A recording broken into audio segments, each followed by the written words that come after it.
I'm just a simple, honest, and clumsy man. All I wanted was to live a peaceful life, build a career, and have a warm family. However, what I never expected was that, after a car accident and memory loss, I accidentally discovered that my wife Willow had been cheating on me every single day. Furious, I was ready to cut ties with her once and for all. Yet, just as I was about to stand on the moral high ground and denounce her, my girlfriend showed up, bringing along my fiancée. Damn, isn't this just bullying an honest man?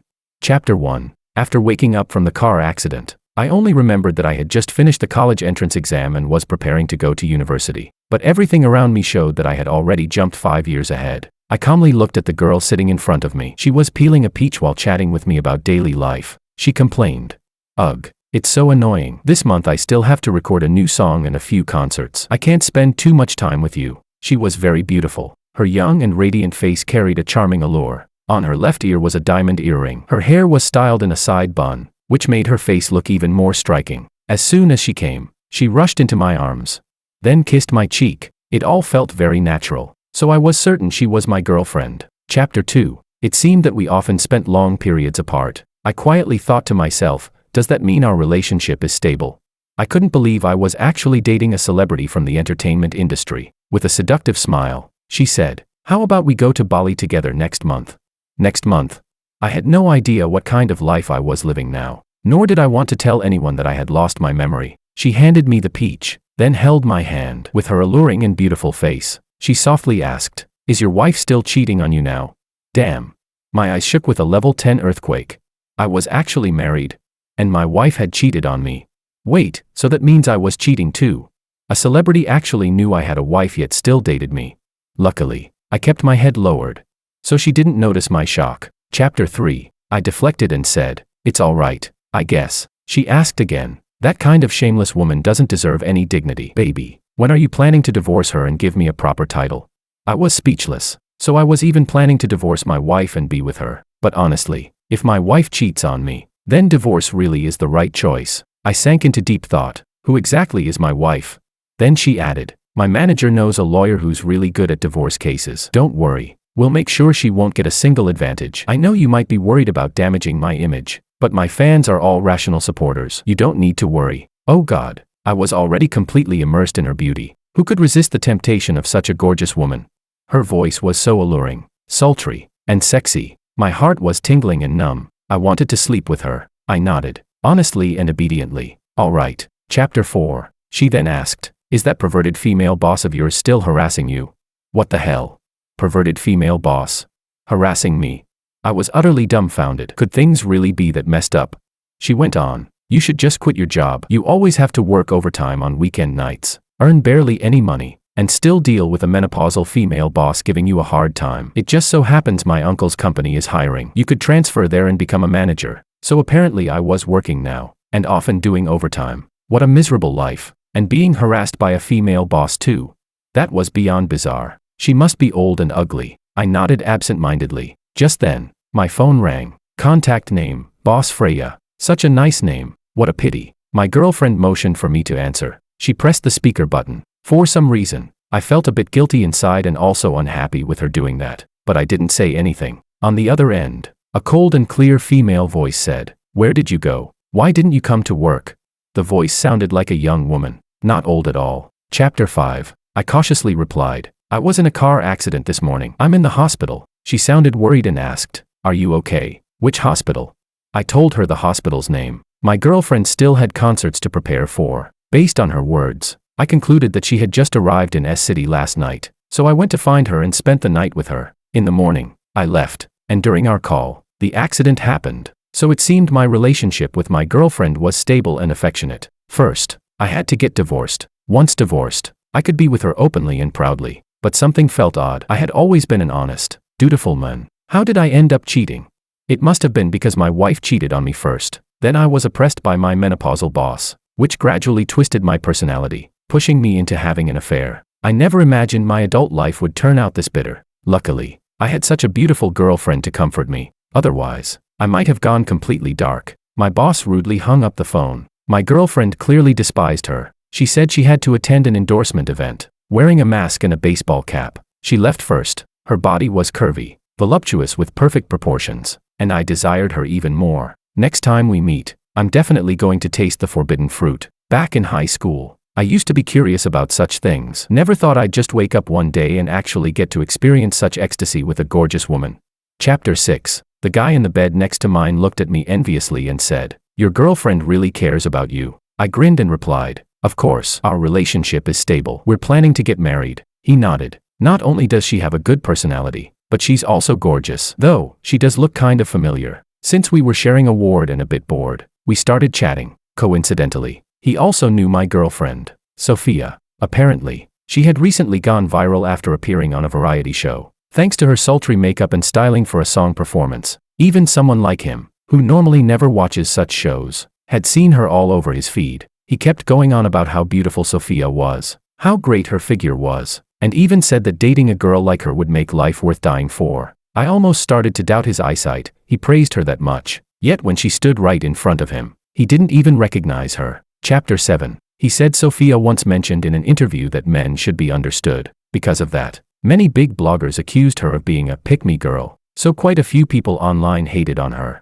My roommate chuckled. "That's hilarious. Those people don't even know what they're criticizing. They just insult her for being a pick-me girl, even demanding if she likes men, as if liking men is some kind of shame." When I heard that question asking her if she liked men, I felt as if the folds of my brain were smoothed by a gentle breeze. On the other hand, Sophia had never had any scandals. Whenever male celebrities tried to stir up rumors with her, she would immediately post on Twitter to clarify her relationship with them. And because she was so straightforward, no one dared to mess with her again. Chapter 8. At noon, just as I was about to eat the hospital food, a tall, beautiful woman wearing silver-rimmed glasses walked in. Her long, fair fingers carried a food container. Both my roommate and I looked at her. Then she came straight to me, sat down in front of me, leaned in close, rubbed her nose against mine, and said with slight annoyance, "Can't you drive more carefully? Besides the concussion, is there anywhere else you're hurt?" Yet deep inside, I felt that such intimate contact with her was the most natural thing in the world. I was stunned. She continued, "Don't worry about the pile of work you've got. I'll handle it for now." Thinking back to the call this morning, I cautiously tested, "Freya." She replied, "What about it?" So she really was the so-called perverted female boss. Damn. I was being harassed by a woman this stunning. Are we sure I wasn't the one harassing her? God. It was like I had fallen straight into a nest of beauties, and judging from her body language, our relationship wasn't simple at all. Could it be we'd already crossed the line? She opened the food container and said to me, "I was in a rush this time, so I just made some simple home-style dishes. Tonight, I'll cook something better and bring it over." Chapter 9. As she spoke, she picked up food for me and even fed me. The way she did it gave off a total wifey vibe. I turned my head to glance at the guy in the bed next to mine. He was also watching me. Then, silence. My female boss actually knew my taste in food. Not only that, she brought the meal personally and was feeding me. Was this supposed to be harassment? I chewed mechanically. The food was actually pretty good. But then she suddenly asked, "Where's your engagement ring?"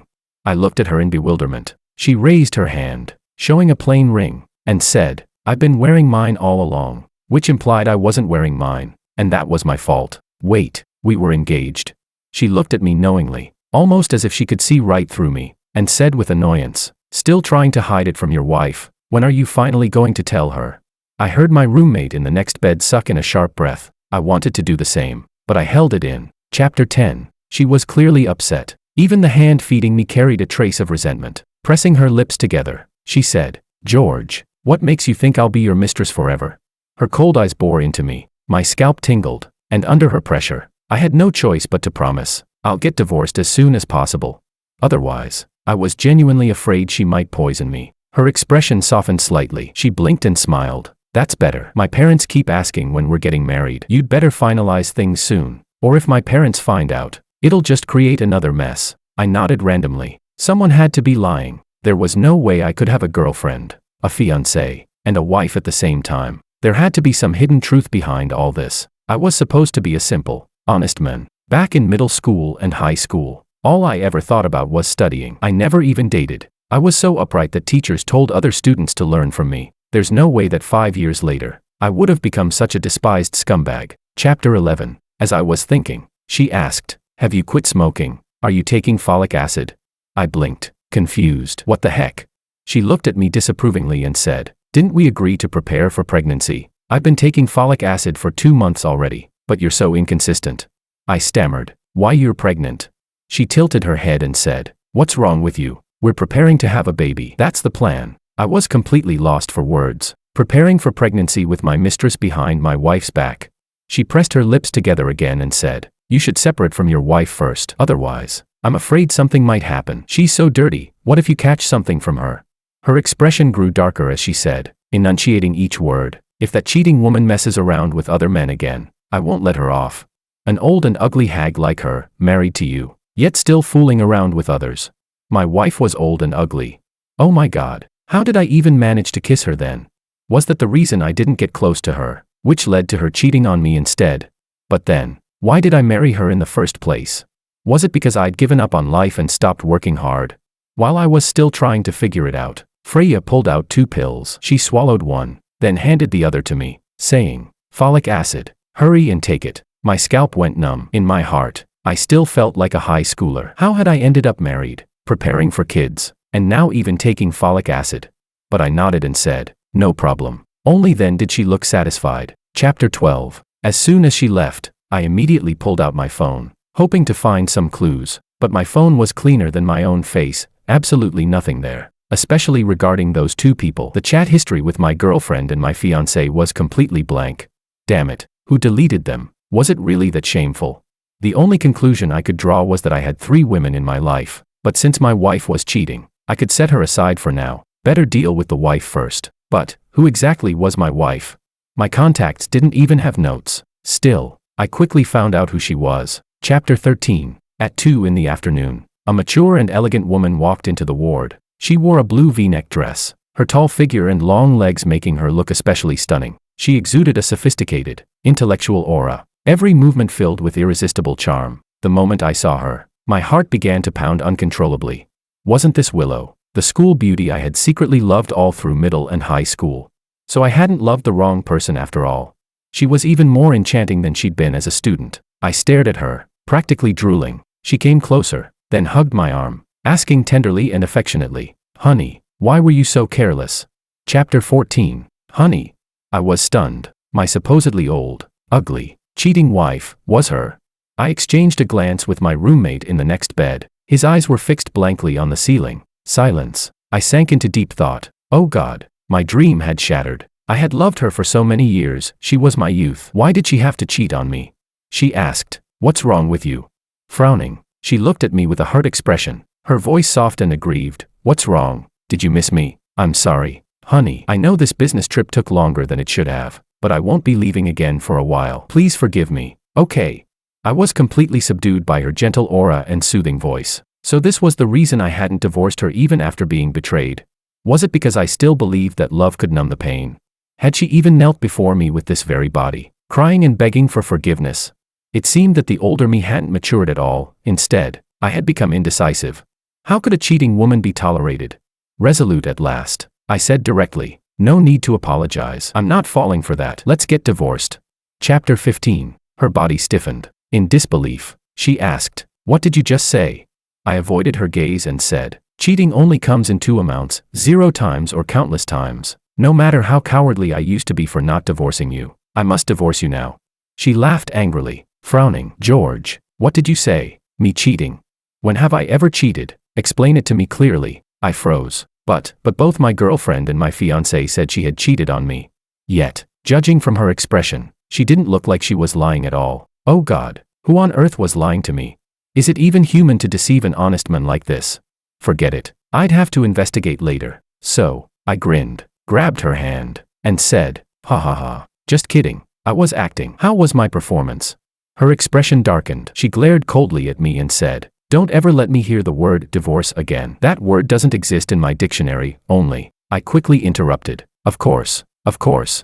Chapter 16. The goddess I had admired for so many years turned out to be my wife. She took care of me meticulously, as if I were some helpless invalid. She even discussed plans to go back with me to my parents' house for the weekend. When she went to the bathroom, I opened her phone. The password was my birthday. I quickly skimmed through our chat history at lightning speed. Damn, even with my wife, there were no chat logs. Who the hell was so ruthless as to delete everything? Chapter 17. But in her phone, our messages were sweet and affectionate.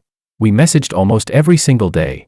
With this kind of consistency, it really didn't look like she was cheating. And no matter how honest or cowardly I might be, there's no way I'd stay with her if I knew I'd been cheated on. Besides, whenever I looked at her, my thoughts went straight to the things I shouldn't be thinking. There wasn't even a hint of anger. Our chats were full of daily life updates, small talk, and corny miss you and love you exchanges. When I was on business trips, I'd buy her small cakes or flowers as gifts. When she went on business trips, she'd stock the fridge full before leaving. She had just been away for 2 weeks. Before she left, she had filled the freezer with dumplings, buns, and steamed bread. I remembered, I didn't like takeout. I loved eating dumplings and buns, but only homemade ones, never the frozen stuff from the supermarket. It seemed, this wife of mine wasn't bad at all. Chapter 18. Suddenly, a realization hit me, and I shuddered. And at this moment, my friends might ask, George, then why did you cheat? The craziest part was that I had not one, but 2 affairs. I frowned, deep in thought. There was no way I had turned into a scumbag. From childhood to now, I had always been a model student, an honest man with ideals, faith, and morals. Back in middle and high school, I had restrained myself and never dated early. One of my life goals had always been to marry, have children, and build a warm home. I couldn't possibly have grown up wanting 3 warm homes. So, the problem must lie with someone else. Judging by appearances, my wife didn't know about my affairs. Meanwhile, the other 2 women knew I had a wife, but didn't know I also had a girlfriend or a fiancée. Since I was already married, and the marriage seemed pretty solid, cheating was still wrong. I clenched my fists. While uncovering the truth, I also had to figure out a way to break up with the other 2, and then return to my family. Chapter 19. I sent messages separately to Freya and Sophia. I told them not to come looking for me. To Freya, I said I needed to confront my wife and get a divorce. To Sophia, I said I had to work overtime at the company. I figured I should break up with Sophia first. She was a celebrity, it would be easier to end things with her. After sending the texts, my right thumb instinctively and skillfully pressed the chat box and tapped delete conversation. I was devastated. What kind of muscle memory was that? I stared at my right hand finger and cursed silently. Damn hand. So it was you that deleted all my chat history. Meanwhile, my wife stayed with me in the hospital. She leaned affectionately against my shoulder and asked me to watch a movie with her. Before long, she fell asleep resting on me. Chapter 20. She told me that in order to come back earlier, she had only slept 5 hours the night before. I turned my head and saw the weariness under her eyes, and my heart ached. If my wife hadn't wronged me, and yet I had cheated, I could forgive myself, but I'd still call myself a scumbag. Breaking up was a must. I quietly thought about how I should say it. After all, one woman was preparing to find me a divorce lawyer, and the other was preparing for pregnancy. Chapter 21. After one day in the hospital, I was fine again, full of energy, and went home with my wife. We lived in a duplex. Nice. The house was neat and cozy. Our bedroom was on the 2nd floor. On the wall hung our wedding photo. My wife wore a white gown, looking gentle and beautiful, her shy eyes gazing at me. I looked handsome too, with a faint smile as I looked back at her warmly. The bedroom was a suite, very spacious. On the coffee table outside, there was also a photo album. It was full of pictures of me and my wife going out, or just being at home. Sometimes we'd take a quick snapshot while eating out, and it had been printed and placed there too. There were pictures from our student days, looking young and inexperienced, and others from after we started working, looking more mature. From those photos, our relationship looked very good. Extremely sweet. We must have been together since college, because in one picture, I was holding her in front of University A's gate while she raised her admission letter. She smiled sweetly, with a little shyness. I also had a faint smile. Back in high school, I had already liked her. She went to University A, in the capital. Originally, I wanted to stay in S City to develop, but I still chose University A in the capital. Yet in my memory, all I could recall was being admitted. I had even been fretting over what excuse I could use to talk to Willow. Looking at those photos, guilt surged in my chest, just as I was flipping through the album, trying to see what kind of life I had been living these years. My wife suddenly hooked her arm around my neck, stood on tiptoe, and kissed me. Chapter 22. Her sweet breath brushed against the tip of my nose, and in the next second, my whole body sprang to life. She gave me a seductive smile and said, "So excited, looks like you really missed me." At this point, I didn't waste any more words. I scooped her up in my arms and tossed her onto the bed in the bedroom. As I leaned over her, gazing at her radiant, enchanting face, desire consumed me, leaving me restless and unsettled. It felt as though her once pure innocence had been stained with the dust of the mortal world because of me. Back then, I had only liked her on a spiritual level, I had never fantasized about taking our relationship to this point, but now, she skillfully aroused my desire, and we became entangled, falling together into the sea of lust. Chapter 23. Afterward, I felt as though I might die from sheer excitement. My wife nestled in my arms, quietly gazing at me. Puzzled, I asked, "What is it? Why are you looking at me like that?" Her captivating peach blossom eyes reflected only me as she said, "I was thinking about what you said yesterday." I asked, "What did I say?" She replied, "That you wanted to divorce me." I hurriedly explained, "That was just a joke." She shook her head. "Honey, don't joke about something like that. I'd lose my mind." Guilt gnawed at me. She rose and left the bedroom. When she returned, she held a green hat in her hand. Startled, I exclaimed, "What's the meaning of this?" Before I could react, she pulled the hat over my head. Only then did I see clearly, it was a robber's ski mask. She leaned close, guiding my hand to her soft body, and the next second, her eyes grew red as she pleaded pitifully, "No, no, please don't. I have a husband." I was shocked. Did we normally play around like this, even role-playing? But it was kind of interesting. Chapter 24. The next day, I went to work. I had found the company's address from my social security records. I didn't dare tell my wife I had lost my memory. She also suggested I change jobs. She said, "Isn't that menopausal female boss of yours always giving you trouble, always making you work overtime? Since we're not short on money at home, why not do something you actually enjoy?" She continued, "You love writing novels, why not devote yourself to that?" That's right, I was actually a novelist. That morning, I opened my phone and discovered private messages on social media. Looking through them, I realized I had already written several books. I remembered this had been my hobby back in middle and high school. I used to scribble stories in notebooks. Never thought that, as an adult, I would become a published author, and some of my books had even sold well. I was satisfied with my career, but not with my love life. As someone who had always followed the rules, studied hard, and gone to university in the proper way, I would never have strayed from the right path. Still, if I broke up with Freya, I might have to resign too, since seeing her afterward would be awkward, and with Freya looking the way she did, I feared I wouldn't be able to resist temptation. Chapter 25. I agreed obediently. My wife kissed me again and said, "Love you." I felt a little uneasy. After all, in my memory, she was still the untouchable school beauty I had once worshipped, but I couldn't help savoring last night with her. She had been tender and gentle, passionate and wild, even overwhelming like a tidal wave.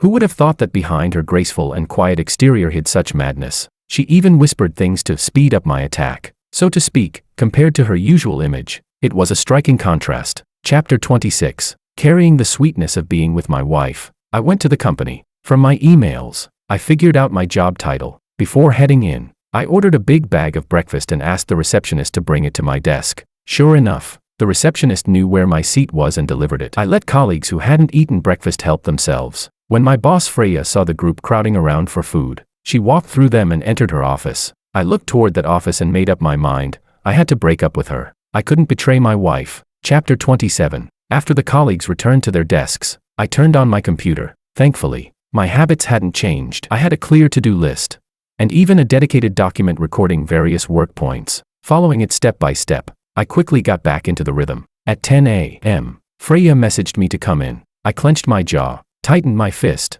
I had to say it. I knocked on her door and entered. She had already closed both the door and the curtains. My scalp prickled with unease. She naturally pulled me to sit down, frowning as she said, "Don't tell me, fresh out of the hospital and your wife cheated on you again. Look at you, pale as a ghost. It must have pissed you off." I was speechless. Not entirely wrong, though it wasn't anger, just exhaustion. I thought for a moment, better to rip the band-aid off. So I said, "Freya, I have something to tell you," but she shook her head. Wait a moment. Chapter 28. She took out a small bottle from her bag, poured out a pill, swallowed one herself, and handed me one. I asked, "What's this?" She answered impatiently, "Folic acid." I stared at the pill, thinking I had to make things clear now. Otherwise, who knew how long I'd be forced to take this stuff? I pushed her hand away, looked her straight in the eyes, and said each word firmly, "Let's break up." Her expression froze. Her face turned especially ugly, like storm clouds gathering. Biting her lip, she said, "Say that again." Feeling guilty, I stammered, "My wife is actually really good. What we're doing is wrong. It's immoral." "Oh, fuck. What are you doing?" Chapter 29. She held a fruit knife in her hand, and she aimed it straight at her wrist. Hysterically, she shouted, "You want to break up with me, is that it? Fine. I'll die right here in front of you. May you and your wife step over my corpse and grow old together."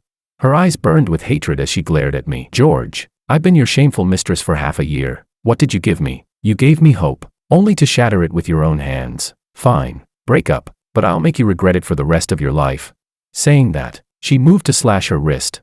I rushed forward to stop her, shouting, calm down, we can talk this out, let's talk it out. I was joking. I'm not breaking up, really. She stared at me. I raised my right hand. I swear. She demanded, when will you divorce her?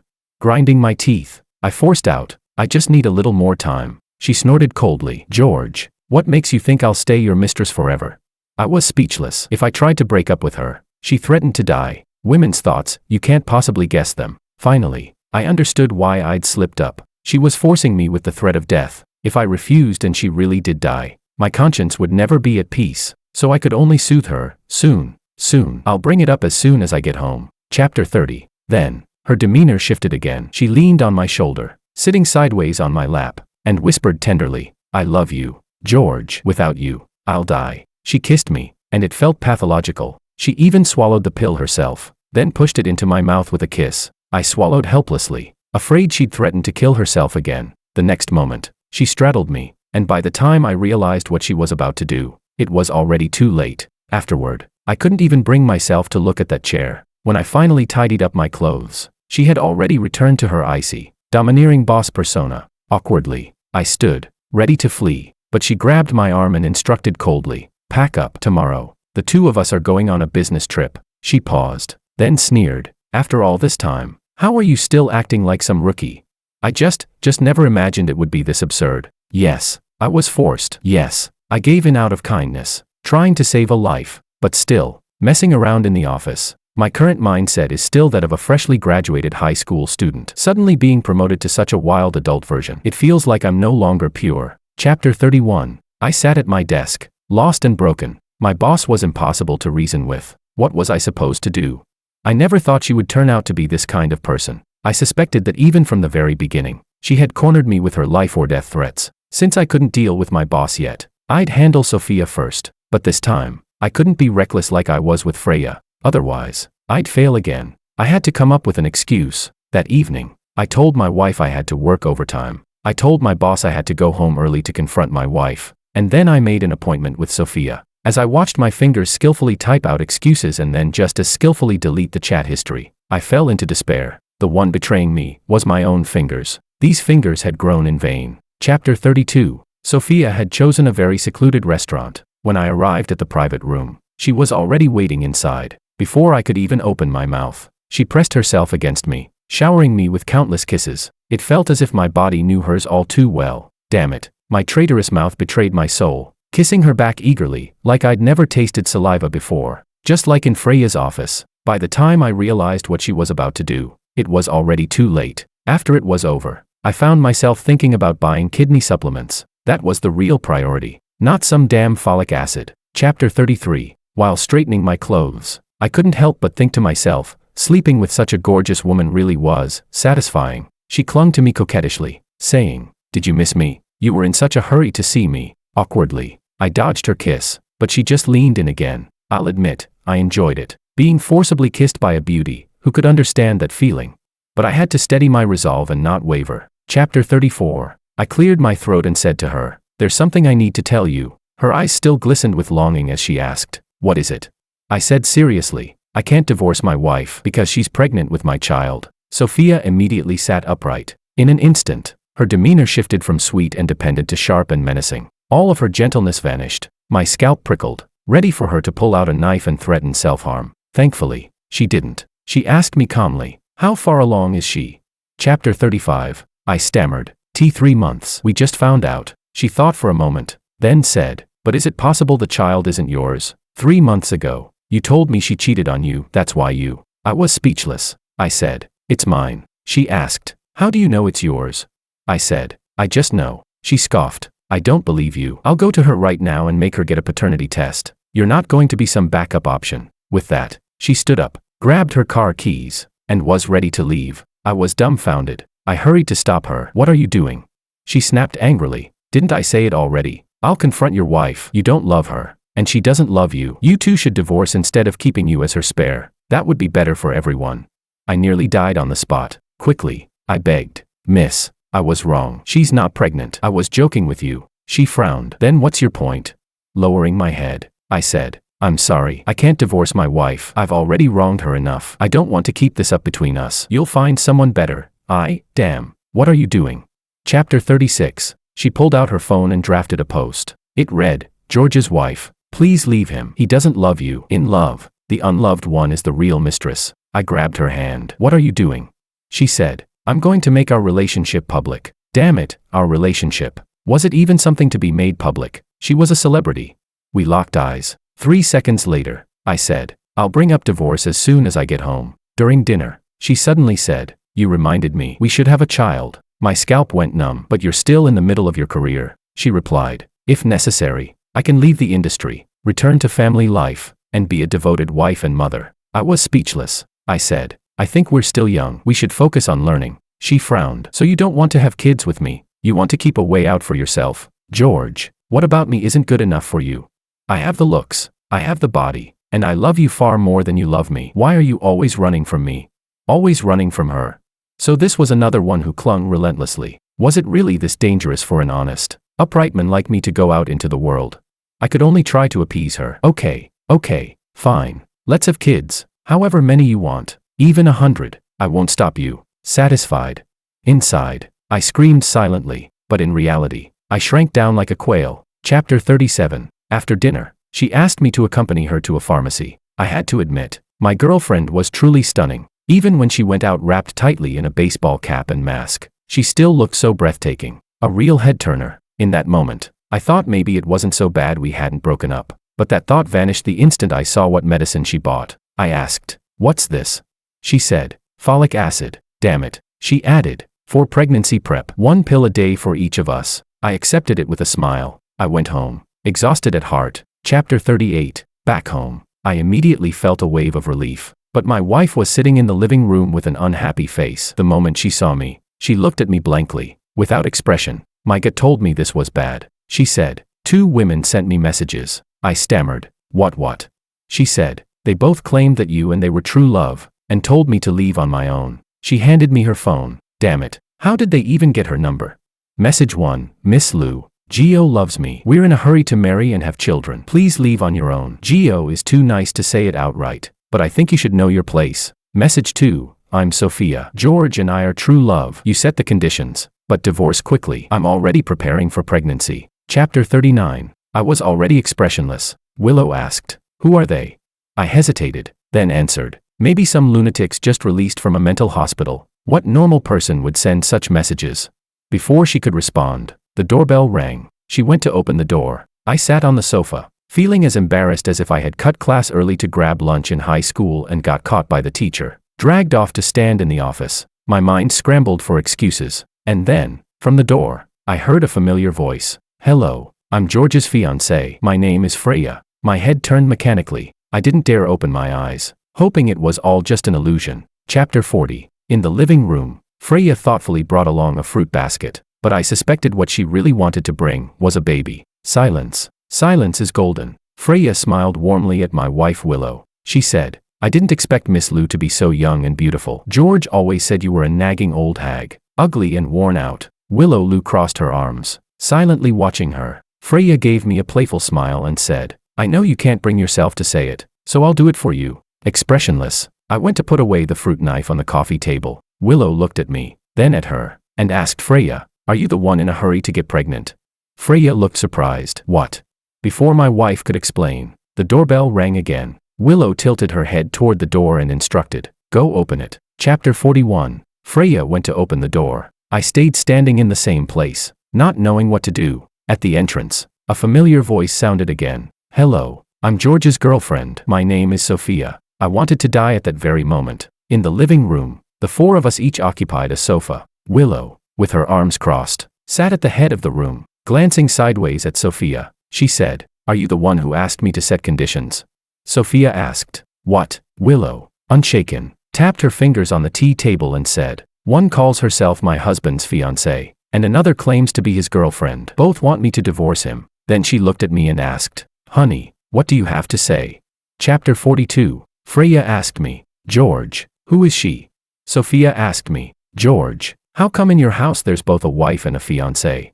I said awkwardly. It's a misunderstanding. All a misunderstanding. With pleading eyes I added, I was wrong. I'm just a kid. Please let me go and just leave. Freya pressed her lips and said, I'm his boss. Freya, we've already gotten engaged in the capital, met our parents, and are preparing to get married and have children. Sophia said with disdain. So you're that menopausal boss clinging desperately to George? Then Sophia looked at Willow and said, and you're that old and ugly trashy woman who cheated on George, the one called Willow. Freya said, I've never heard George mention you, so I don't know you. Sorry, my wife. Willow said, I've never heard George mention either of you, either. Sorry. Silence, silence, silence. In my heart. Speechless, speechless, speechless. Chapter 43. Sophia said, name your terms. What will it take for you to leave George? Freya sneered. We're engaged. You, the mistress. Number 4. Shouldn't be so shameless. Sophia shot back. Who's the mistress? Number 4 foot. That's not certain yet. We've been together for half a year. My wife Willow's gaze grew cold. Freya said, we've been together for 8 months. Willow said, then you're mistress number 3, and she's mistress number 4. Then my wife looked at me. Any objections? What's the point of ranking them? Seriously? I shook my head. My wife said, I will never divorce. And let me warn you both, stop throwing yourselves at my husband. You're just hotels. This here is home. Husband, say something. I stiffened my face and said, I really can't divorce. I'm begging you. Fuck. Sophia, stop. Don't post on Twitter. Don't. Shit. Wife. Stop Freya. She's heading to the kitchen to grab a knife and slit her wrists. Chapter 44. The living room instantly turned into utter chaos. Sophia wanted to post on Twitter to expose our relationship. She just wanted to drag me down with her. Freya wanted to grab a knife and die in front of us, to make us regret it forever. Willow sat unmoving, saying, I want to see if she'll really do it. Then her cold gaze shifted to Sophia. Let her post. Husband, even if the whole world spits on you, this place will always be your safe harbor. Freya snorted. George doesn't love you at all. Can you stop being so delusional? Sophia cut in. George loves me. Willow sneered. Just looking at the way you're cornering him now, I can tell how you've been pressuring him behind closed doors. My husband is a simple, honest man. He must have been threatened and morally blackmailed by you. That's the only reason he betrayed me. My husband, I know him best. My eyes welled up with tears. Even though I had forgotten the past, I understood myself. I really was just a straightforward, honest man. It was all those vixens outside who had ruined things. My wife reached her hand toward me. Husband, let's go. If they want to throw themselves at you and give it all away for free, let them. Our family won't suffer a loss. Chapter 45. I still loved my wife more. Quickly, I wrapped my arm around her shoulders and went upstairs with her. I hoped the other two would finally understand our meaning. This really couldn't go on. In the bedroom. Wife, I'm sorry. She sighed. What are you sorry for? I said, I'm sorry for everything. She said, your biggest mistake was meeting those bitches and not telling me. If you had told me, would they have barged into our home threatening life and death? I nodded hastily. My wife was too good. She actually understood my struggles. If only she didn't go crazy squeezing me dry at night. She made me wear head coverings in different colors and said if I dared to divorce her, she wouldn't kill herself. She wouldn't expose me. She'd just lock me in a dark room and drain me dry. I realized my wife was the scariest one of all, because she meant it. Chapter 46. I thought Freya and Sophia would retreat after all that. Instead, the two of them moved into our home. Freya said, we're already engaged. George must marry me. If Miss Lou refuses to divorce, I'll stay right here. Whenever you agree to leave, we'll go. Sophia declared, George and I are true love. I won't leave. The one who should leave is you. My wife said, Mistress number 3. Mistress number 4, if you insist on living here, you must follow the rules. Housework, cooking, laundry, all of it is your responsibility. Otherwise, I'll throw you out. Freya snorted coldly. Mistress number 4, aren't you supposed to have a big temper? Why haven't you left yet? Sophia said, Mistress number 3, don't think I don't know what you're plotting. If you can't even put up with this, how dare you say you love George? I'll wait. I don't mind. I was mortified. Did anyone care about my feelings at all? Chapter 47. In the morning, after washing up, I went downstairs with my wife. Freya had made breakfast. After the whole family ate, Sophia washed the dishes. When she wasn't performing at concerts, she practiced her singing at home. She had even asked my wife to give her space to store her instruments. She said it might need some renovations. My wife told her to write a formal application. Sophia, humiliated, agreed. I went to work with Freya. My wife reminded her, Mistress number 3, don't forget your place. On the road, Freya asked me, why won't you divorce her? She's so unbearable, I said helplessly. If I asked for a divorce, she'd probably kill me. Freya sucked in a sharp breath. Sorry, I shouldn't have pressured you before. She clearly isn't a good person. She cursed Willow all the way in the car. At the office, she called me in from time to have secret trysts. She even forced me to take folic acid. The most outrageous time. I had to take 3 pills in one day, because my wife also said it was time we had a child. In the afternoon, Sophia would show up downstairs at my office to bring me afternoon tea. Then she'd book a hotel room by the hour, pretending to be weak and dizzy to trick me. At night, my wife would cuddle in my arms as we watched a movie. She'd say, "Mistress number 3, cut some fruit. Mistress number 4, go mop the floor." I was speechless. Chapter 48. One day, I finally regained my memories. It turned out that after filling out my college entrance exam applications, I had mustered the courage to reach out to Willow and told her I wanted to go to the capital with her. Then I helped her carry her luggage, and we went to register together. And just like that, after spending time together, we naturally became a couple. Willow told me she had liked me before as well. She had just been waiting for the exams to end. After graduating from university, we got married. And after marriage, life was sweet. Chapter 49. As for how I ended up with Freya, it happened on a business trip. Both of our drinks had been spiked, and so, by some twisted accident, we ended up together. The next morning, we had agreed to just forget it, but then Freya begged me to be with her again. And then once turned into twice, then more and more. Since it had already happened, what difference did a few more times make? By the time I realized something was wrong, she was already threatening me with a fruit knife, saying I wasn't allowed to break up. Chapter 50. As for Sophia, I met her because one of my novels was being adapted into a movie. Sophia was chosen to sing the theme song, so she discussed the plot details with me. After all, she had to write the lyrics. I sat in her music studio, listening to her beautiful voice, completely entranced. By the time things developed to a certain point, it was already too late to stop. Chapter 51. I could only walk a tightrope. When I couldn't make it to Sophia's appointment, I said my boss was exploiting me with overtime. When I couldn't meet Freya, I said my wife was cheating and I was going to catch her in the act. When I couldn't be with my wife, I also said I was working late. And so, the lies piled higher and higher. An honest man, forced by circumstance, became a playboy. In my youth, I dreamed of settling down and having a warm home of my own. I never expected that when I grew up, that dream would come true. This home wasn't just warm, it was a little crowded.